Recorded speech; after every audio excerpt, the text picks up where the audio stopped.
Now policy. Yeah, do you need a break or a rest? Because he's going to give it to you.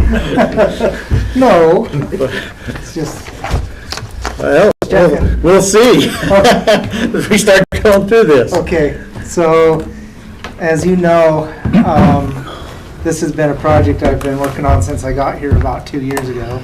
We've had many discussions with many groups, many iterations. Most of this is based off of the updated iCrimp template. But what I sent you last week is some highlights based on some things that most recently we've been discussing, right? The stuff I haven't highlighted, I've assumed that we're good with. So if there's anything that you would like to bring up outside of what I've highlighted, let me know. Otherwise, I'd like to just go through and just cover the highlights, the highlighted sections, if that works. We'll go through that, and then if there's anything that that I have in mind, then I'll come back to it after we've gone through the full thing. Okay. Okay? Okay. And I've tried to address some of the things we've talked about. I've looked through it, and I thought you have. I just Okay. want to make sure. So I'm just going to start marching through. So on page 4, we wanted to be, I added under the section, the organization for which you work, just to be really clear right away, right in the first paragraph, I added at-will employment status and terms and conditions that would establish current or future financial obligations. So That's page 5, right? What document are you reading from? this is the personnel policy that I sent. So it's not this thing? No. Is this what you're reading? No. You're reading something else. The No. actual, the entire 30-some odd page document. He sent it to us 60-something. last Friday. Yeah, it was Thursday, Friday. Thursday, One Friday. of those days. And so you're on page 5 now, or? Yeah. It's 4 Well, online.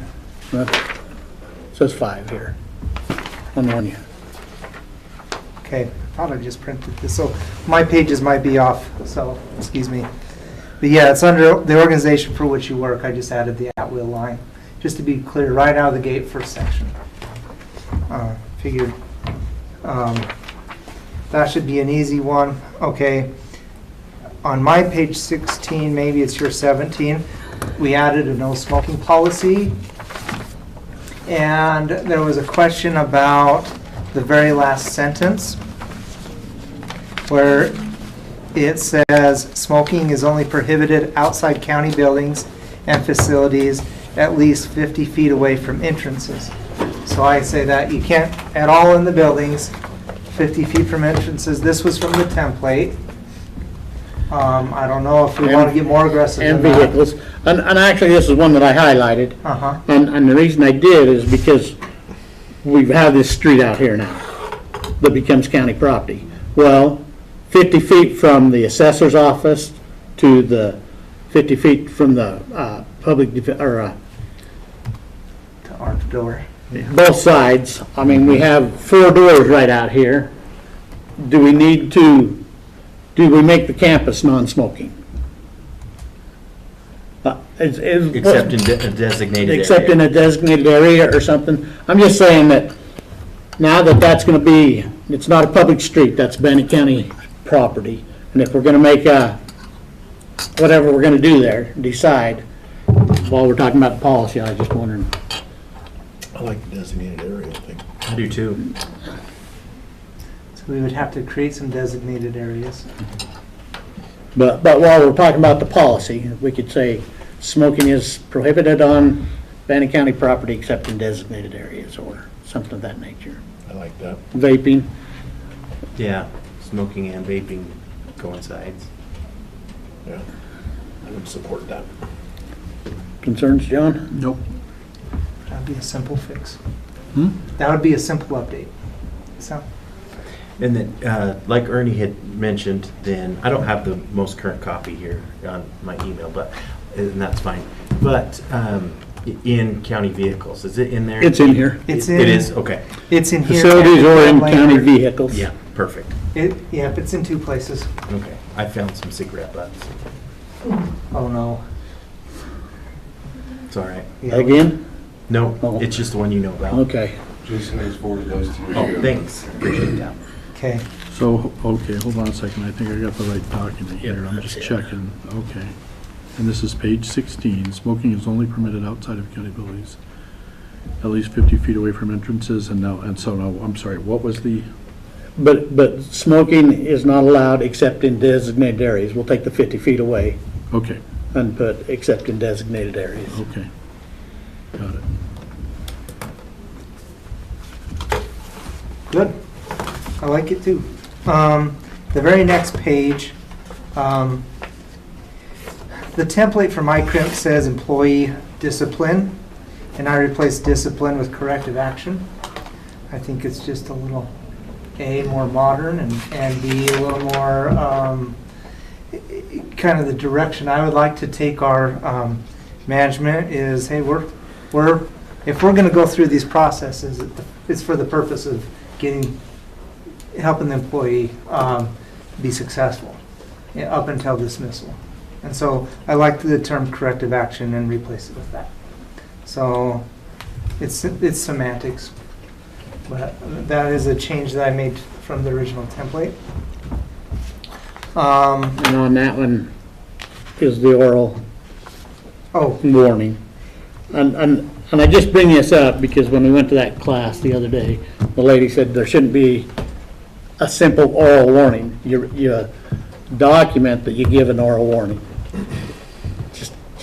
And that's more of a coaching reminder, not that it has to be in policy, but a reminder that if you're going to talk to somebody, document it somehow. yes, Because if it's just an oral warning, it doesn't really exist. yes. That's why Yeah, I like that. it's a good point. Okay, so the next change was on my page 19 under recruitment and appointment. And and this is one we talked about in a prior meeting under A2, where the wording was just funny. And I reworded it because before it wasn't clear on what you would do if you had an objection to a hiring decision. And in here, the intent is to lay it out to say, hey, you talk to the supervisor or someone up the chain of command. Otherwise, you could go to HR or legal counsel. I like it. Okay. Okay. Next one is on my page 12. Okay. What? On, 12? on my page 12, I mean 22, sorry. Okay. You're 23, sorry. Can't be going backwards. Whoops. We'll need that break if we're going backwards. Maybe I need the break, so, no. Introductory period. Okay, so this was a section I added after that training we had and some discussions we had recently, where as we're moving to an at-will employer, often We're not already an at-will employer? we're not, or for cause, and this will change us to that. Okay. But as we're currently for Some of us cause, thought we were. Apparently. yeah. So what this does is it's wording for an introductory period. Again, as and we needed to be very clear in here that this introductory period does not change the nature of our at-will employment, right? During or after. And so I tried to clarify that in these changes as you read it. So, and one point of fact is, under the IDAPA, it talks about a 6-month period for law enforcement. This would cover that. Why don't we just go to 6 months all the way across the board? We could, and that's why I bring it up. It doesn't have to be 12. I would say we move it to 6 so we're consistent across the board. There's no reason for it to be longer than that. Or maybe just. I mean, the sheriff's office, currently we're at 12, but we could shorten, yeah. Does that necessarily need to be in there? Do we just say for the sheriff's office? And that was an Well- idea too, but. I don't mind it being there, but it still comes down to what John questioned the other day. Does this make a person think that they have 12 months, that they can't be let go Yeah. still? I mean, in that verbiage, is it still there that way? Does it sound that way or not? Good point. I changed the way this was worded because of your your, what you pointed out. To me, this cleans it up, but I Well- defer to you. On the last sentence here, which reads, "The probationary period does not change the at-will nature of employment or limit the reasons for which an employee may be subject to corrective action or dismissal without notice." To me, that clarifies it. Okay. I just want Yeah, Yeah. good. to verify. And I want to give credit to Josh, he helped me with that line, Okay. so, okay. 6 months, 12 months? Oh, yeah. I like 6. I I'm think different. for at will, 12 is totally unnecessary. I'm okay with it. 6, let's change it to 6. Okay. I like that. I think I'm finding the whole the, point is to find out if somebody is in the wrong seat, right? Yep. Yep. And you're gonna know that 6 months. in 6 months. We just done a lot of 90-day things. Right. and I'd say, I think this year, we've done about half a dozen introductory period terminations. So we have used it And in our current were they policy. within 6 months, or were they They were within, closer to the 12. closer to the 12 months? Mhm. Well, So- This next deal takes care of it, though. Yeah. And part of the 12 too is they become eligible for FMLA right then, and we're cutting it really close. And I like the 6. I like the Okay. 6. And this next one takes care of some of that. Okay. Yeah, the at-will employment. Okay. And again, I added that highlighted line just as I was reading through it again. I kind of had assumed a line like this was in here on the template, but it wasn't, so I added it. So it, where it just talks about, we have the right to dismiss at will. Okay. For lawful reasons. For lawful reasons only, of course. Or for no reason at all, it said. Or for no reason at all, you're right. As long as it's We just put not for any illegal reason? reasons. What's that? We just put for any reason? No. That's carefully worded. No. Okay, so next one's on 27. And this, I think, will be an interesting discussion based on what we talked about with, when I presented some compensation recommendations. In here, when I originally drafted this section on salary, I drafted it before a conversation about salary table and potentially making changes to it. We've had some discussions about this. I guess since I'm talking, I'll just say the salary table as is right now has some corrections we could do to it to make it better. I brought up before, the fact that it only from minimum to max only goes 15%, which creates compression. But the good things about it is, especially more on the administrative side, the grades especially, I feel like we have come a long way with standardization with classification of positions, and having grades helps us with internal equity as we compare positions, right? And especially with the adoption of the job families, I can go and look at Indeed, I can go look at the Department of Labor and get some ranges for what a position should pay, but those ranges are pretty broad usually when you go look. And so that's why I put a family in partly, so we can go level 1, 2, 3, 4, 5 of these types of positions. And those grades, if we line them up at those levels, it just administratively helps a ton. And especially working with a system like Tyler, it makes it so like if we do any action on an employee, every grade, every cell every step has a cell in the computer system. And so it just makes efficiencies for processing. But anyway, we've talked about it.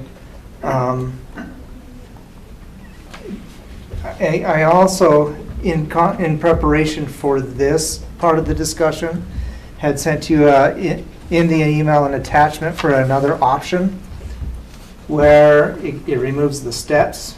And this is part one of the option B draft, option 2 draft, Yeah. page 1. And I removed the steps, and I'm calling the grades pay ranges, but it's technically grades. And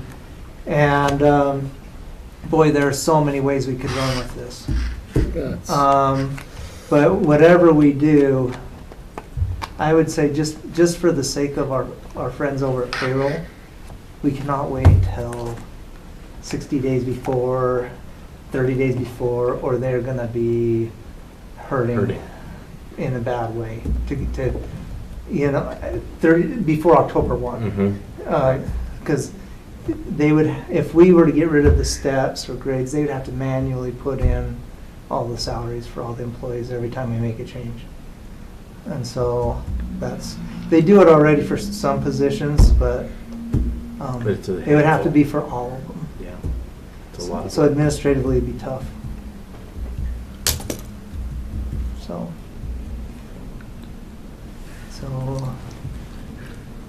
this So is right now, we're using the salary schedule yeah. system. And I remember one of the things I discussed about that I was not happy with is we go outside the salary schedule periodically. True. But I can't recall, how many employees are actually outside of the, I thought they told us 80.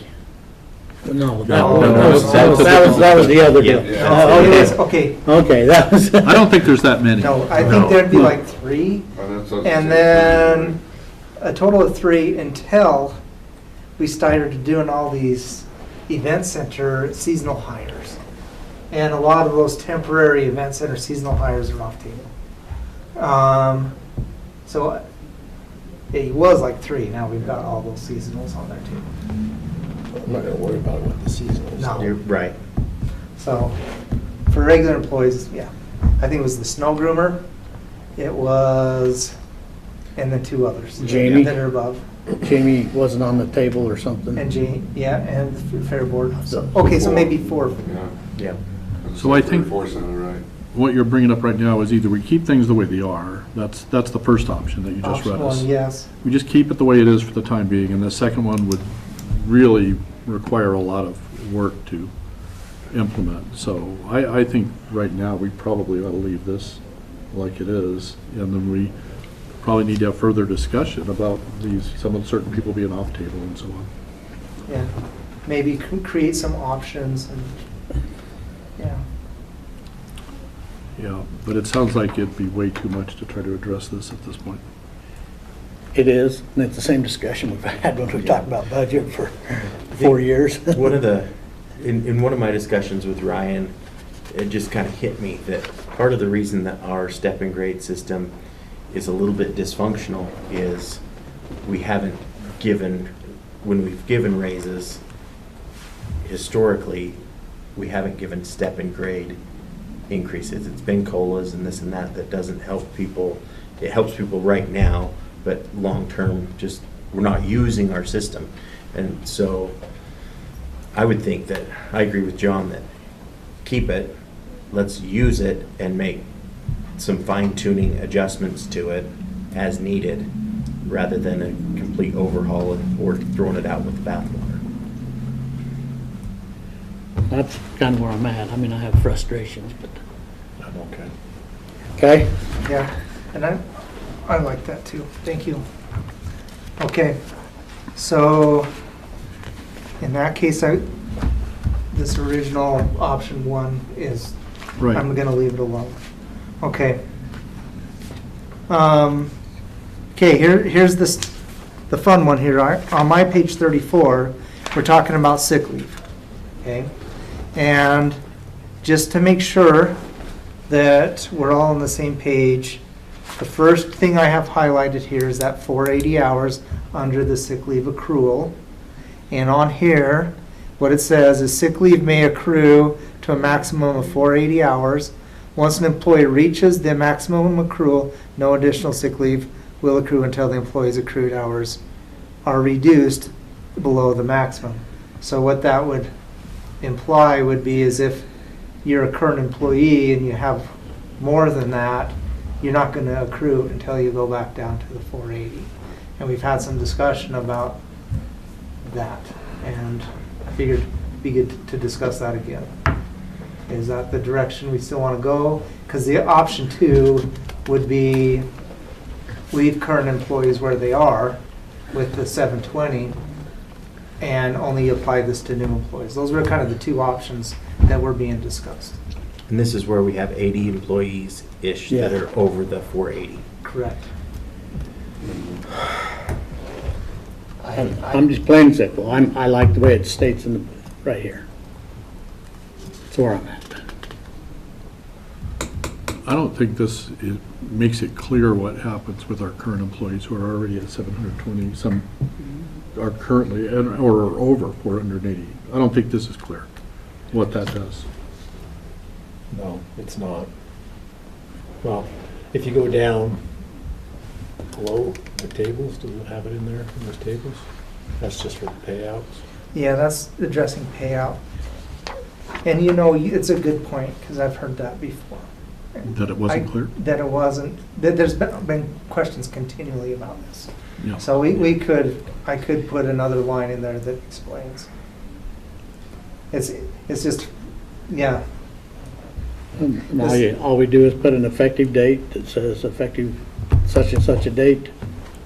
If you are a current employee that has over 480 hours, you will not accrue more until you come below the 480 hours. yeah. Ryan, do you know, of the 80 employees, how many of them are substantially over 480 hours? My guess is that it goes like exponentially down and down and down. Yeah, I don't know. I mean, I asked Christie to pull it, Yeah. and she did a while ago, and. Okay. Yeah, it's been a long time since we Yeah. received that report. Yeah. When I've talked to her, she says it hasn't changed much since when she pulled it, but I don't remember the details. I think, you know, and what we're seeing from conversations is there's those few that are way up there, and then just about everyone else is way down, you know, below the 480 and less. So, This is a tough one for me because I agree with the 480 hours, and I even feel like 480 hours, that's a lot. It's more than people get anywhere else. Yeah. But I don't want it to be viewed as a punishment for our longtime employees. And doing it the right way is tough. I don't know the exact answer other than rip the Band-Aid off, or do we look at, the question is, do we do some sort of a payout just immediately and just pay it out so it's all one pay code then and everybody just goes to 480 and we figure out what that dollar amount is? So we're not taking something away? I don't know. That still puts a burden on the county. Yeah, it does. That's a fair amount of money, and that's part of the reason we're going down to 480, is because we can't hire employees, because we don't budget for it. That's a big challenge to It me. is. it is, it's tough. And we've talked about it and talked about it, and we've received a lot of feedback, but I'm still at the point that we're not taking something away from somebody. They still have it. If they have above 480 hours, it's theirs. And until they retire, use it, utilize it. I mean, The payout would only be 20% on Right. those people anyways, unless they were close or wanted to retire. Right. So, but 20% on 80 people is quite a bit. It could be, maybe not. You know, depending on how, we might have 20 people that are at Yeah. 500. But 20% of that wouldn't be that much, but it might be, I don't know, unless they find some sort of a silver bullet to make it easy. Tracking, getting people down might be a little bit of a task. Yeah, she's mentioned that. And I've thought about that. I mean, Mhm. but if it's 80 people, part of it, I mean, it shouldn't be all Christie's responsibility. It should be the supervisors Right. in there that know. And it's the same way when we give the time off for Christmas or whatever. There's some responsibilities that have to be passed on to, and we may make a mistake. but we make a mistake on a lot of things, Yeah. and we come back and correct them and try to adjust to make them the best we can, but I'm a pull the Band-Aid off person. My position hasn't changed from the beginning. Drives me nuts that our sick leave has a cash value to begin with, so rip the Band-Aid off, go for it, 480, and let's move forward. And we'll figure it out. Okay. So that means so just to clarify, that means current employees, anyone who's over 480, they're not going down to 4, they still got what they got, That's correct. right. all the way up to 720. That's right. Yeah, but if they were to fall below 480, now they're into the new, Now they start regaining, oh, they can get back to 720. no, they just can go up to 480. Well, that's what I'm asking. Yeah, Yeah. So, they can never go back up to 720. so when they're in this limbo period, they're just not going to accrue anything until they're not going to accrue any hours. So if, let's say somebody's at 550 hours. Once they're not going to accrue until they get down below, so let's say they're sick, they're gone for 2 weeks, and that pops them down to, 475 hours. Then they would start accruing again to get up to 480. Once they had gone down from their 550 to that, whatever it hits below 480, and then they start accruing again. So we're not taking any leave from them. We Just are they're not just, gonna they're just accrue. not going to accrue. But we are taking away the ability to accrue any further. They've come in up to Exactly. this point, all these employees who've been hired up to this point have believed that they could go up to 720 hours and they would continue to accrue. And we have some that are maybe at 500 Yeah. or 600. And their ability to accrue now stops Yes. immediately. That's how we have it. And does that, I wonder if that incentivizes people to do something we're not going to want. Could it incentivize a bunch of people to retire, for example? It might. And if they retire now, they're getting this big payout. Yes. And so if someone has 600 hours, they could retire now and get this big payout. And theoretically, come back to work later, I assume. Is that right? Yeah, guess so. And now, and so they've gotten this big payout, and then they come back to work, and now they're under the new system, right? And does this incentivize people to do that because you can get this big check? You know the county is having trouble hiring in certain positions, so now you're rehired, and you, basically all we've done is we've just handed a big check. I wonder, does this incentivize that type of behavior? I don't know, because if you're rehired, there's no guarantee that you're going to be beyond the minimum step, it kind of starts you over. I don't know about that, but incentivizing to retire, that's logical.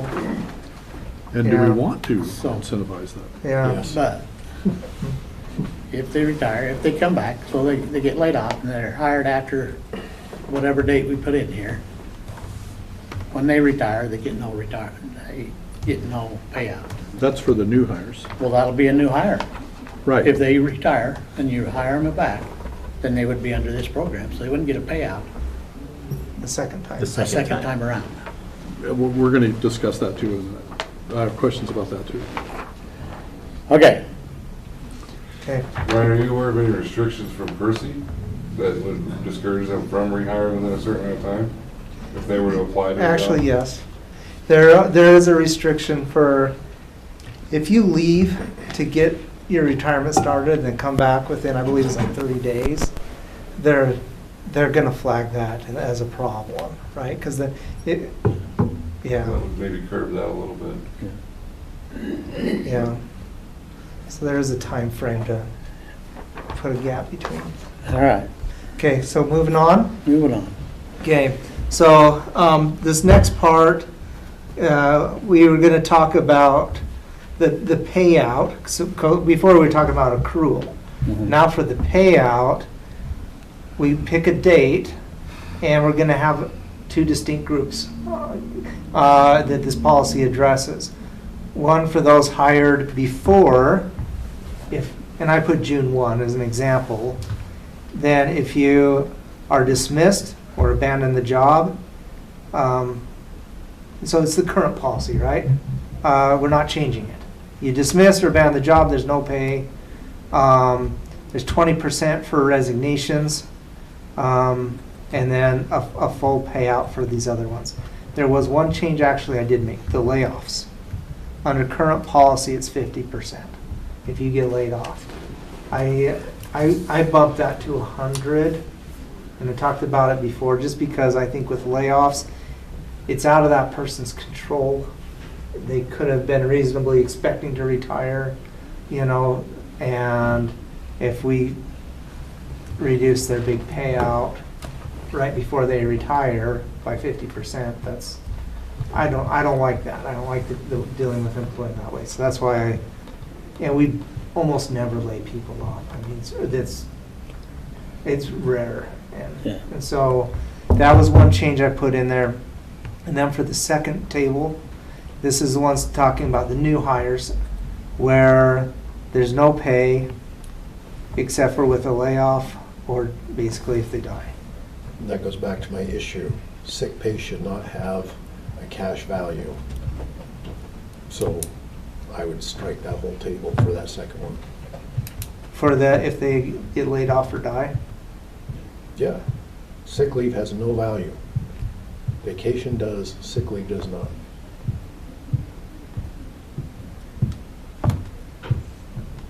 Pretty simple.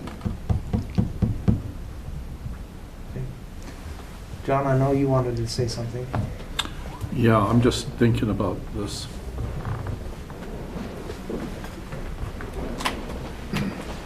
So if sick leave has no value, and this again comes to how we incentivize people to work or not to work, or to take the sick leave or not to take it. So if sick leave really has no value, the incentive is just to use it all every year. To use it or lose it. Yeah. And so it seems, how much sick leave would a person get in a year? Yep, 4 hours 4 pay hours of period. pay period times 26 pay periods, about 100. About 100 hours? Okay. So that's about, how many days then? 12-ish. 12-ish, yeah. So is that something would we anticipate, or should we anticipate people are probably going to be taking 10 to 12 sick leave days a year because Well, they some don't people feel do. good? The new generation takes it. I know it's a as soon different as they- generation. As soon as they grab it. Yeah. And does that make more sense to do that, or to have a small payout to incentivize people not to use? Why do you want them coming to work sick?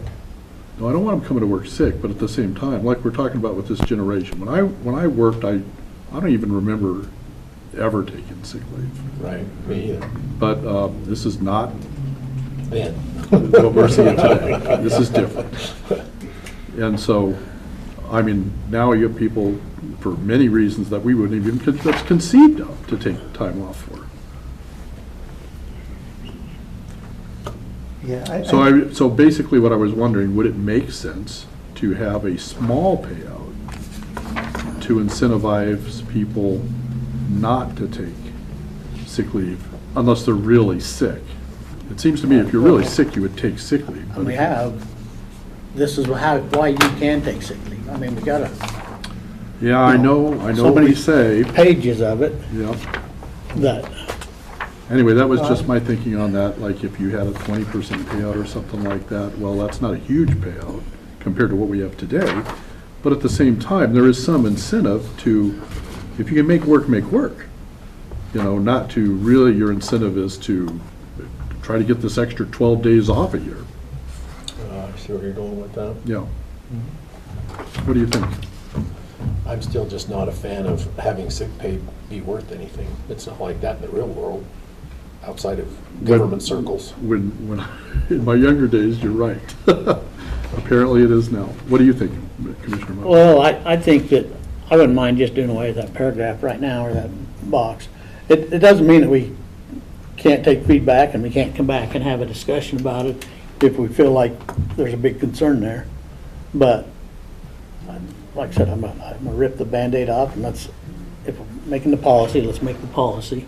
And the rest of our benefits are so good that, to me, this is a small, because as we accrue this, and that becomes a liability that the county has to Right. budget for, which again, that's my big gripe is Is the payout, the payout. because the use during the year doesn't affect the budget. It just would affect productivity, right? Well, yeah. And that's it, Ryan brought this up. Sometimes we have to put off hiring because we didn't budget for a vacation and a Mhm. sick leave payout. So now we gotta wait 30 days, 45 days for the budget to catch up because of a payout. So it's another reason why I'm not a big fan of that. Mhm. That's all I got. Next, Well, direction. leave, So, let's take take the that out first right one. now. That one. Okay, so the next holidays on the same page. So we had talked about providing 10 paid holidays for both full-time and now part-time employees, but not to temp and seasonal employees. And let's see, if you continue on to the next page, it puts some controls on this. And this is kind of a newer addition based on some feedback. So part-time employees scheduled to work on the week of a holiday receive 4 hours of holiday pay. And why I specify that is because we have part-time employees, some of them will like work 2 8s and a 4, or all sorts of schedules. And so this will keep it more consistent, especially for budgeting, I think, to say it's just 4 hours of holiday for the part-timers, For that week. for that holiday, yep. And Christie asked for that, and I thought it was a good idea. When there is a bona fide business need to have an eligible employee work on a holiday, the department head may approve observation of holiday on another day during that week. And that would be for both full-time and part-time. I think that's a current practice. So let me ask a question there. So if a person works a holiday, do they get holiday pay for that day, or do they get overtime? There's 2 scenarios. Scenario 1 would be they just reschedule and to get work off later, right? Okay, so But they if get they- straight time during the holiday itself. That's right. Okay. That's right. And then if they do work during the holiday, and then maybe on Friday, they're starting to get into the overtime, that's where they start getting the comp time and time and a half, is at the end of the week when they surpass the 40 hours of work. But they'll still get, so they'll get, excuse me, so let's say like there's a holiday on a Monday, and someone works for that, they're gonna get 8 hours of holiday pay plus 8 hours of work. And then, so that when it comes Friday, they're already at the 40 hours between the holiday and straight hours. So all their work on Friday is gonna be overtime, or comp time. Does that make sense? Yeah, or they just get paid twice on the holiday and, Or, yeah, same thing, yeah. Because we pay overtime on a weekly basis rather than a daily basis. yes, yes. So, and that holiday pay does count towards their reaching. Time worked. That's right. So if a person takes a holiday, or has a holiday in the middle of the week sometime, and it's their day off, that doesn't count as time worked, because they wouldn't get overtime. Right. So- Well, yeah. So if you work 40 hours plus have a holiday, you're going to get 8 hours of comp time. Basically. So that's how we do it now. Okay, And it seems to be pretty smooth. So, okay, now number 4 on this is one where I know we've had some debate. And Time to throw down. where's the gloves? So, I think we have a difference of opinion, and like I said, we may need a vote on this. We need to what? A difference of opinion on this one. This is the one where, okay, the sheriff has brought it up especially, right? Where and we said we might do exceptions for law enforcement, right? And the treasurer brought it up too, right? Where you have a department that works maybe 4 10s or 12-hour shifts. And currently, let's say it's 4 10s. If you're working 4 10s and a holiday lands on one of those days, you're going to get 10 hours of holiday pay. Even though maybe someone in another department working 5 8s is only going to get 8 hours, just because that's your shift. And especially for like some departments like detention center and jail where they have certain shifts where they have to have 24-hour coverage, it's just been a necessary thing to do that. So even if you have a 12-hour shift, you could get 12 hours of holiday pay. So there creates a little bit of unfairness in that, but the way we're currently doing it is it's just kind of one of those necessary things, and it's part of working the shift that you work. And The way so- it's currently being done, this works, does it, Jason, I'll ask you this, does this, the current system give any headaches to the comptroller and auditors or payroll? Nope. So the current system is working, Yes. right? I mean, personally, I think, I know we talk about it creates this unfairness, but from my perspective, they're not taking away anything from somebody else.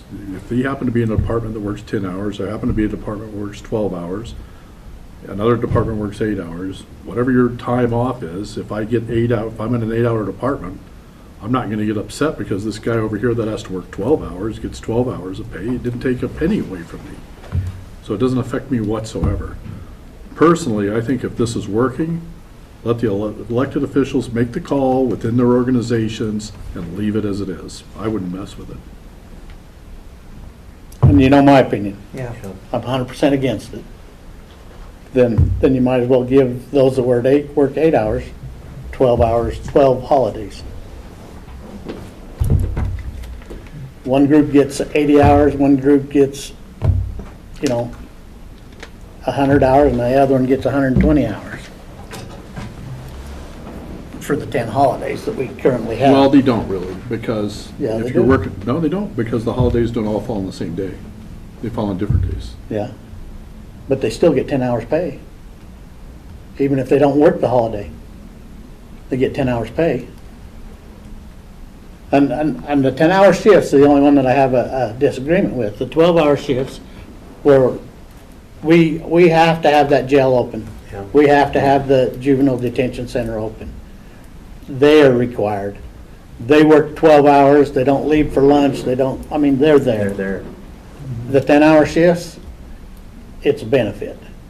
You get 3 days off a week. But my counter to that is fair does not mean equal.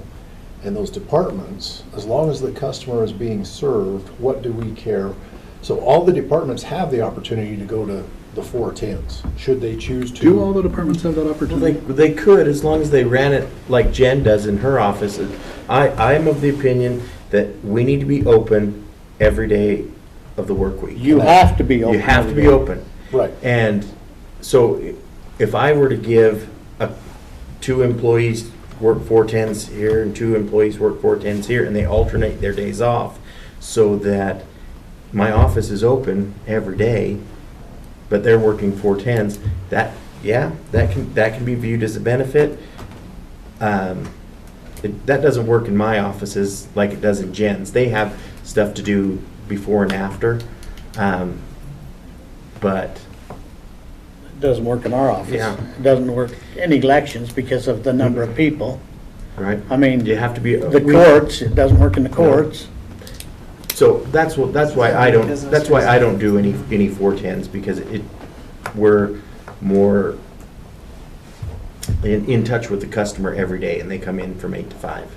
And so we need to have people here 8 to 5, but there would be nothing for them to do if they showed up earlier or stayed later, with a couple of exceptions of people that can really get a lot done.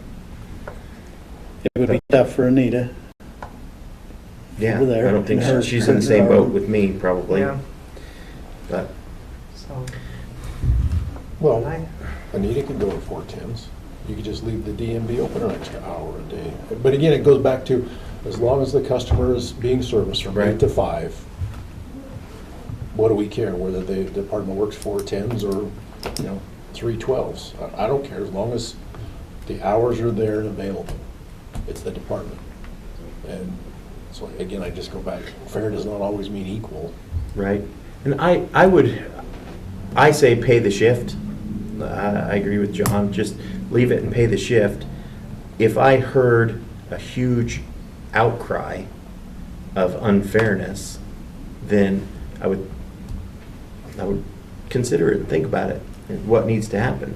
But I haven't heard that outcry at Because all. nobody knows. Well, I think, Until we start talking about it, I never knew. I've been here for 4 years. I never knew until we started talking about it right here. yeah, I don't know about other people. To me, if the elected officials want to do 410s in their areas, Well- I don't have a problem with it. And part of that I do, because right here in the beginning, it says, policy is set by the commissioners. It's not set by each elected official. And I'm not trying to criticize anybody or pull, but policy is set by the county officials, or the commissioners. And that's why nobody in your family can work for the county. What? But Jason's wife can work for a different elected official. But you and I, Jeff, have the final say on everybody's salary. Yep. We look over the whole county. Every other elected official, it's just like I said in the other meeting, they look over their department. And that's what they're supposed to do, and that's what they're elected to do. But us three, we're elected to look over the whole county. So, that's my speech. yeah. Well, So if you two decide to go a different direction, then I guess, that's what we do. I mean, we just did on another project, or part of this, but it sounds like that's the direction. So, Is that what you're thinking, Commissioner Huff? Just leave it like it is? just strike that number 4. And that's where I am, so. Yeah. Okay.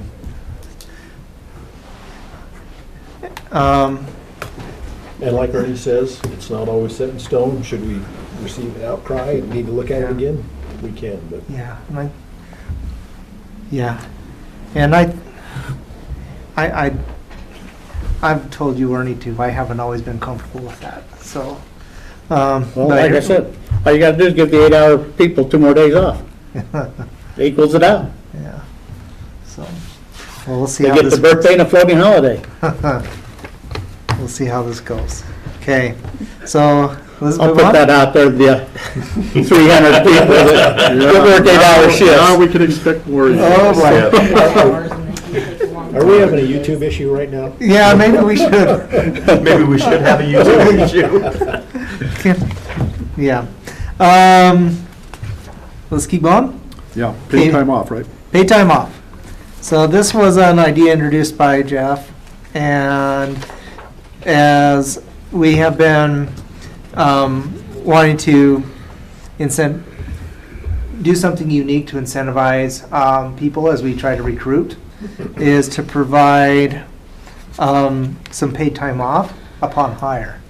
And we were thinking of, it doesn't need to be a lot, but just kind of a carrot to help us stand out from the crowd, right? And so we talked about the 20 hours, and we talked about it as being, and you can read it here, it does not pay out.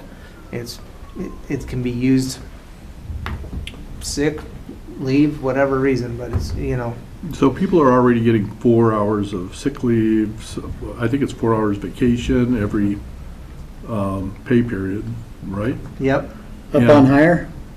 Upon hire, it starts accruing. Mhm. Yeah, so they're already getting this time off is building up. I don't think we need to give, that we could strike this whole thing. I don't think we need to give new employees an extra 20 hours to use, because I think people know, or they should know, when you're hired into a new job, people aren't expecting you to suddenly start taking off. Well, I kind And I of, think also the I'm sorry, let me just finish this thought. And then and the department has, my understanding is pretty much work, if someone comes in and you're gonna get hired for a job and they say, okay, yeah, but, I'm willing to start now, but listen, just so you know, I've scheduled something this time. They basically take the time off without pay, and everyone's working with everyone currently. So I personally don't see the need for this. That's my thought. And I actually thought, my thought was for the salaried people, we'd give them a week, the hourly, the 20 hours. Again, it's just a recruiting thing, and where it has no cash value, it doesn't cost the county much of anything. For that reason, for those people that come in and say, I'll take the job, but I had a vacation scheduled in 2 weeks for a week. But now it does cost if we do this, because right now they can work it out with the department manager, and they just take the time off without pay. But now they would actually have pay for not working.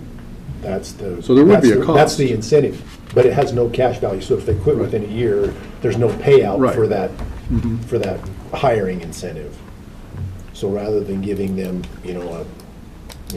Right. $1,000 hiring bonus, we're gonna give you a salaried individual a week off, potentially. Mhm. And if you use it, great, and if you don't, okay, that's even great too. Well, based on our earlier discussion, I suspect it'll be used along with the sick leave. And with at the discretion of the elected official, I don't mind it being in there. Yeah. I mean, so- it's, like I say, it's part of a hiring gimmick, because we've had quite a few people that have said, well, yeah, I'd come, but I have this in 2 weeks or a month. I had that cruise scheduled or whatever. And a little incentive there to hire the right people. I kind of like where it has fallen to the 20 hours. I don't agree with the full week's paid vacation upon starting, but I'll give you 3 examples. In the last 2 months, I have hired a few different people, and 3 of them, one of them had something that at the time of the hire, she said, I have this and this for fair, and I'm not going to have enough time built up yet. And she has been a fantastic employee. I wanted to keep her with every ounce of my being. She is awesome. And so I would like, she would fall into this category of, yeah, that's a nice little carrot to bring her on, have her, and keep her happy. 2 others in that same time frame got hired and then just were sick. One of them is a single mom and is coming out of kind of a tough situation, and she has been fantastic. And I think, I don't agree with let's have you have a week's paid vacation, but a little help, a little breathing room for a single mom that just started. I don't mind. I like it. And are those are hourly people, not salaried people that you're talking about? Yeah. That's what I'm saying. For me, it was the hourly. I'm more than happy with the 20. I'm not gonna die on the hill of a week for a salaried person. I just thought that was just that nicer perk for that manager or higher level position. But I'm okay to start with 20, but I would push for the other. And I'd leave it just like we got it right now. Like I say, that's another, not written in stone, but let's see what happens. Is it helping our hiring? Does it help, I mean, we just had a lady that said she wasn't going to eat for a while because of situations in her life. We don't want an employee in the same situation. Yeah. Okay, So you got your direction. got my direction. Sounds good. All right, let's see, I think we're through the hard ones. I think the last one was clear out on page 56, Well, wait a second, I just saw something. unless you saw another one, I thought I did when I was scrolling in this thing. 55, 56. Maybe that's where it is. Maybe I just, I'm not scrolling. Just changing. And I, Just words, isn't it? yeah, I just added, I'm gonna squeeze that. I got another Okay. meeting. Right, So see you guys thanks. tonight. Thanks, Jason. And you're in charge, remember? Okay, well, I'm running soccer practice. Anita's already pushed her nose. She says she's not it. I'll be there. So these are Unless just Jen's on going to be there. page 42, these are just typos or what? that you fixed? 42? The safe work environment and the conditions for exam. Oh, excuse me, did I miss that? Oh, yeah. I'm okay with both of those sections. so. Yeah, those were just typos. What those were was it said him, her, and the pronouns like, yeah, and so I just put it to there because it just reads better. You know, it seems, it would be more consistent with the rest of the policy. That works. It's not a.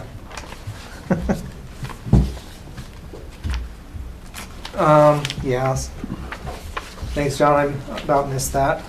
And what a lot of these last sections are, is we've got, like, the last 5 sections are all separate policies that I've pulled into the personnel policy. So that you only have to look at one place to find all 5 policies rather than a whole bunch of places to find them.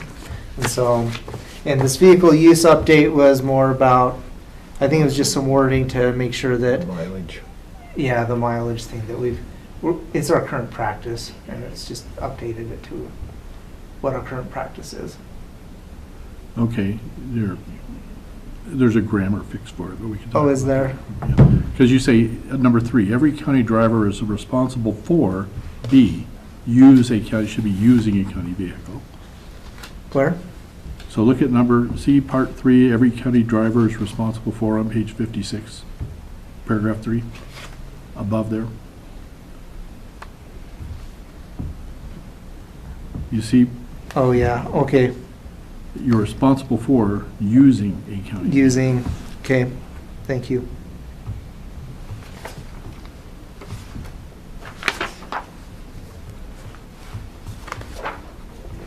We've done it.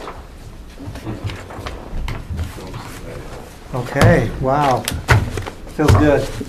Okay, So, make those adjustments, make sure everything's adjusted, okay, and then we can okay this week and Tuesday or whatever, when we're back. Yeah, whenever you want Okay. to do it Thursday, Yeah. I like it. yeah, we do need to pick an effective date for this to happen. And I would put it a little ways out to give me and Emma some opportunity to send some communications and talking points. Is June 1st too early, or can you do it June 1st? It'd be quick. You're thinking July 1st? I, June 15th. no, I'd like to do it on the first of a month. And if it's going to be approved, like in a week and a half, June 1 would be right on the heels of that. So July 1. I would like July 1. Are you guys okay with that? Yeah, That's fine. yeah, we Okay. waited this long, going to July to the, Under the corrective action piece where it says oral warning, you want to change that to verbal warning? I would like that, Okay. This kind of goes better with written. yeah. No, I like that Written too. and verbal. Good point, good call. Okay. Now, we also had on the agenda the emergency action plan. Do you want to dive right in, or what do you want to do on that? Can we push that one back? Well- I've got a 3:30. I'll just tell you that we've gone through this and gone through it, and I don't really see any adjustments to make it this time. No, you just have to pick your building wardens and all that stuff, right? And I mean, And that's, out- and I actually, we're handing this out now to all elected officials, right? I mean, so we don't need to actually, we'll say that the commission has approved this, we can make a motion doing that, but we are still, this is not the final draft. Right. If we get things back from other elected officials or department heads. So that's where I'd say we're at with this. I'm happy with that. and I have reached out to them and made modifications, and I've had pretty good support on this, but if we would like, they haven't seen the copy in your hands though. So Sounds good. let's make a motion right now to Okay. approve that as a commission to move forward. Mr. Chair, I would make a motion that we approve the emergency action plan as presented, pending, well, let's do that. I have a motion, all in favor, say aye. Aye. Aye. Wow, look at all the work you got done. Wow, thank you, thank you, thank you. This is- And with that being said, Once in the we are